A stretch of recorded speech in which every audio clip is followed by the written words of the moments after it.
The dream in Ghana is actually a simple one, and it's a dream of you wanting to own your own personal house, a bungalow that maybe 4 bedrooms with a tiled floor, a fitted kitchen, and to add an extra, you'd want a garden where your kids can actually play. Most times when people hear that you can build that for around, let's say 850,000 Ghana cedis, it actually feels like a dream that is, within reach for them. But here's the shocking truth. A bungalow that is going for 850,000 Ghana cedis is always almost an illusion. And by the time the dust might have actually settled, most people will find out that they have spent sometimes more than the money or even double. Now, this video is not to discourage you, it's to prepare you, because today I am going to be breaking down the real cost of building in Ghana, the hidden expenses, the traps that people likely fall into, and most importantly, how you who is watching this video can avoid it. So if you've ever dreamt of building your house in Ghana, or you are already halfway through this journey, this is the video that you'd want to watch, because it is an eye-opener. So why do many people want to build instead of buying? A lot of people would want to build because it's an emotional thing for them. For many, building a house is more like a legacy project. It's a sign of success. And to some other people, it's something that they would want to hand over or pass down to their kids. And the developers, they know this. And that is why you see advertisements with flashy numbers. Own your dream bungalow for only 850,000 Ghana cedis. It's psychological. The figure, it looks manageable. It fits into what people think, it's achievable. But here's the truth. Those numbers are actually designed to pull you in. They rarely include the cost of the land, the finishing, or the hidden infrastructure that every house needs.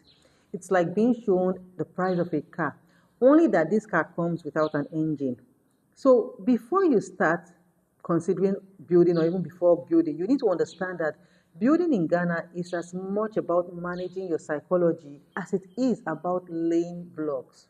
Land is the foundation of everything, and it's the first place where you are likely going to, spend a lot. Now, the truth is that 850,000 Ghana cedis bungalow figure, it almost never includes the cost of the land. So let's take, for instance, in Accra, the land prices vary widely. In East Legon, you're going to be looking at 300,000 to 700,000 Ghana cedis for a plot. In Oyarifa, you're looking at 250,000 to 400,000 Ghana cedis. In Spintex and Sakumo, it could even go higher than that. Now, in places like Kumasi and in smaller towns, the lands could be cheaper, but remember that the prices keep rising. So here's the bigger danger that a lot of people face: ownership disputes. In Ghana, we have what we call the stool lands, the family land, and of course the government land. Now, if you do not verify carefully, you could end up paying more, or you might even lose your whole plot entirely.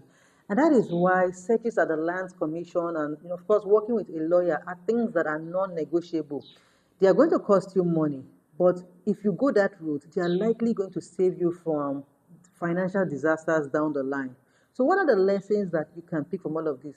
You'd want to budget separately for land. Never mix it into the bungalow price. Here's something that a lot of people don't realize. Your house in Ghana is actually controlled by the United States dollar. You might be wondering why this is so. This is so because most building materials are imported into the country. We're looking at your cement, your iron rods, your tiles, your roofing sheets. The prices rise the moment the cedi weakens against the dollar. 1 month, your cement can be going for 85 cedis. Another, week, it could be going for 120 Ghana cedis. What about your roofing sheets? They can double in price within a year. So you should have in mind that when a contractor tells you that this bungalow is actually going to cost you about 850,000 Ghana cedis to build, you need to ask questions or like, are we talking about today's price or tomorrow? Now, this is why if you look around you, there are a lot of unfinished houses across Ghana. This is because owners start and inflation hits and they cannot keep up with the building. Another lesson that you need to pick from this is that if you are building, you should consider building fast, or you should prepare for inflation so that you can multiply your cost. Now let's look at labor in Ghana. Labor in Ghana can feel cheap at first, and we're looking at 200 Ghana cedis a day for your mason, 150 cedis for your laborer. Now, if you compare this cost to what is obtainable in the West, it sounds like a cheap bargain, but there is a hidden problem with this: inconsistency. Your workers can vanish mid-project. Your supervisors can inflate how much cement was used. And this gets you to get corner cuts. Your walls can lean, your plasters can crack, your electrical wiring, all unsafe. And every mistake that you make, it means that you are going to spend extra. So the solution is that you'd want to always hire based on recommendation. You'd want to put agreements in writing. You'd also want to pay per milestone, not per promise. And above all, you should supervise your site regularly. Another lesson that you can take from all of this is that cheap labor can become the most expensive mistake if everything is left unchecked. Now let's talk about the cost almost nobody calculates.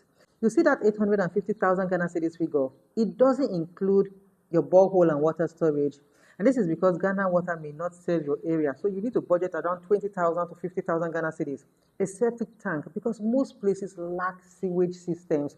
We're looking at 15,000 to 30,000 Ghana cedis. What about your ECG poles, your cables? And this is because electricity may not reach your area. So budget 10,000 to 40,000 Ghana cedis. What are your walls, your gates, for your security?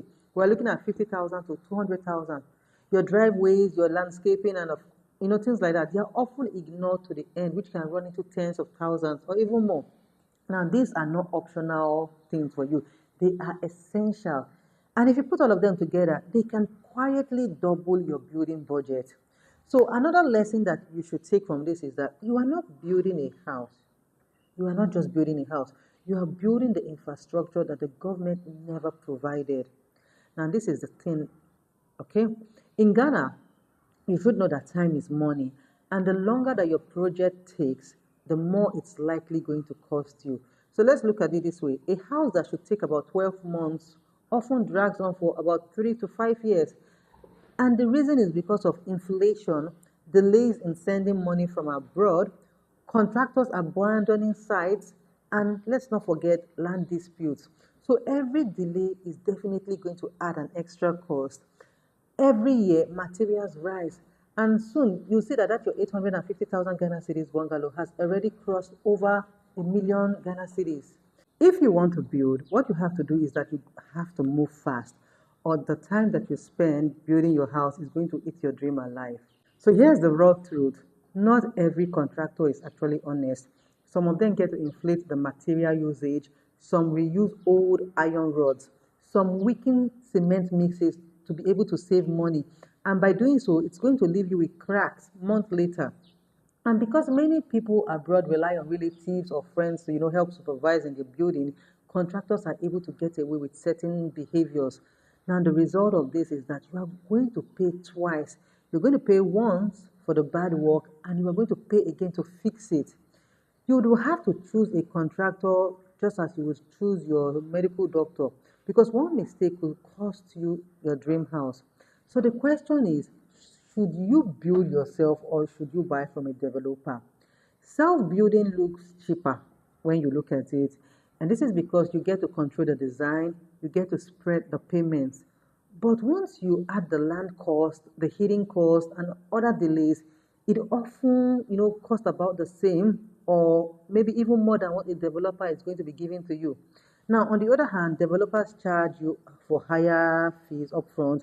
And this is because they buy materials in bulk, they move fast, and they get to handle the infrastructure. Now, the shocking truth is that for many people, that 850,000 Ghana cedis bungalow is only realistic when they buy from a developer, not when they themselves get to build. So let's look at a hypothetical case that, can fit this story. A family in Kaswa has budgeted about 700,000 Ghana cedis, and after inflation and land issues, they have, crossed over 1 point something million Ghana cedis. On the other hand, a diaspora couple has, paid 850,000 Ghana cedis upfront for a land in Oyafa. They moved in with the same money and less stress. If you look around Accra, there are a lot of abandoned skeleton homes, and these are there to let us know that these stories are not rare, but they are the norm in the society because people want to build on their own. Now, dreams fail not because people don't have the money, but because they don't understand the real cost of building. Another issue that people face when they are building themselves is the issue of financing. In Ghana, mortgages are quite rare and the interest rates are, brutal. Most people get to build with cash or their remittance. Now, diaspora families get to send money in bits, but by the time it arrives, perhaps the price of cement might have gone up, it might have jumped up. And this is one of the problems that they have. Funding in small amounts can actually drag your project into financial debt, whereas bulk funding can help you build faster and cheaper. So here's where most budgets actually collapse: the finishing of the building. We're looking at the tiles, we're looking at the cabinets, we're looking at the lightings, we're looking at the furniture, we're looking at everything that is imported. And all of these things skyrocket with time. Many start with basic plans, but later want to finish with luxury. Suddenly, that 850,000 Ghana cedis bungalow will turn into something that is about a 1 point something million Ghana cedis mansion. You'd want to finish early, so don't fall for all this upgrade trap. Finally, let's look at the legal side of you building. We have the land title registration, we have the planning permits, we have the property tax. They actually sound small, but here is where the delay can actually freeze your project. The paperwork is part of your building. If you ignore it, then you are going to stall the building. So what exactly is the smart way to build in Ghana as at 2025? The first thing you'd want to do is that you want to budget 30 to 40% extra always. You'd want to verify the land thoroughly, and you'd want to build in phases: the foundation, the roofing, and of course the lockup. Another thing is that you'd want to use professionals for your supervision, not your relatives or friends. You'd also want to buy your materials in bulk, and last but not the least, you should expect delays and plan for them. So guys, success in building in Ghana isn't about the money alone. It's about the planning, it's about the discipline that you carry along with you. But let's look at what is the shocking truth. A 850,000 Ghana cedis bungalow in Ghana almost never ends at that exact 850,000 Ghana cedis.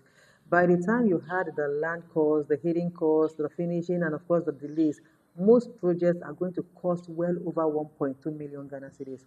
But guys, don't let that kill your dream. Building in Ghana is possible, most especially if you prepare, if you budget wisely, and you refuse to be misled by the false numbers that you see flying up and down. Your dream home, that personal home, is within your reach only if you build with the knowledge that you have figured out and not the illusion. So guys, if this breakdown actually opened your eyes, I want you to please like this video, share and subscribe, because the more you know about all of this, the fewer shocks that you are going to be faced with when you're building in Ghana. Thank you for watching today's video, and don't forget that my name is Obinje. I'll see you on the next one. Bye.